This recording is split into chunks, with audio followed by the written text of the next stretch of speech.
Hello everybody, this is my pollen presentation. Welcome to my pollen talk. Thank you. So today I will be talking about big oil and its dirty facts, and most importantly, what the EU is doing to maintain the status quo and what the EU should actually be doing if it's indeed committed to achieve the goals of the Paris Agreement. First, I will remind you of two dirty facts, as I know that you are all aware of the negative impact that the oil and gas industry has. And first, I would like to address greenwashing. A study from Client Earth in collaboration with DSMOC showed in the so-called greenwashing files that these big oil and gas companies are constantly making unsubstantiated green claims about their operations and products, claiming that they are focused on renewable energy, while actually the opposite is true. On this specific example of Total Energies, you can see that they are committed to better energy, while the greenwashing files show that they don't even have a business model in place to achieve net zero by 2050. They also don't even have short, medium, or long-term reduction targets for their greenhouse gas emissions. And then lastly, but most importantly, the oil and gas industry is still disrupting ecosystems and impairing human health. On this visual, you only see few of the negative impacts that fossil fuel has. But now, most importantly, what role does the EU have in all of this? Well, first of all, the EU is giving oil and gas companies plenty of lobby opportunities. Greenpeace published a study in 2019 to put in frame how much the 5 biggest oil and gas companies spend on lobby activities in Brussels. And here on the first line, you see how much the top 5 oil and gas companies spend every year on lobby activities.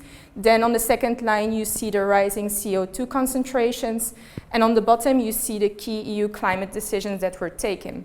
If you, for instance, look at 2014, you see that there is a peak in expenses, and it's for the obvious reason. Namely, at the end of 2014, as you know, the EU climate and energy targets were adopted, and the lobbying worked because the targets were way below than what was required to maintain global heating in 1.5 degrees. Then I also want to touch upon the regulatory power of the EU, or maybe we should say the lack of power of the EU, because as you Commission know, you published a report on the subsidies in the EU, and the numbers are really disturbing.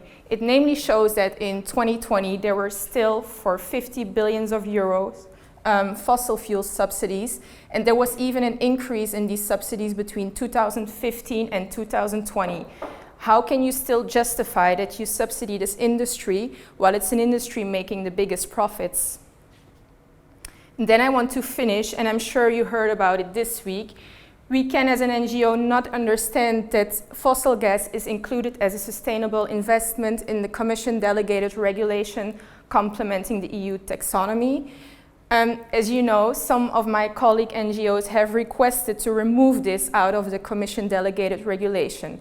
Unfortunately, the Commission has rejected this request, and therefore, unfortunately, you will see each other in court. Now, what should the EU do? First of all, it should reduce lobby opportunities. Referring back to the study of Greenpeace, it showed that under the Juncker Commission, there were 327 high-level meetings between EU officials of the Commission and oil and gas lobbyists.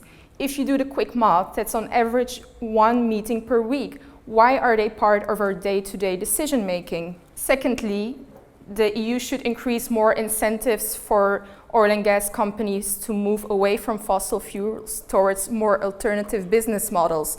Referring back to the subsidies, it doesn't motivate these big oil and gas companies at all to move away from fossil fuels. And in addition, we also request that there is a complete ban on fossil gas by 2035. And to end, the EU should avoid loopholes in regulations and clearly address the oil and gas industry. To give a concrete example, in the CSRD, there are no specific disclosure requirements applicable to oil and gas companies, so this was a complete missed opportunity. And then I want to finalize my presentation by asking you all a question, which is, the climate is changing, so why aren't we?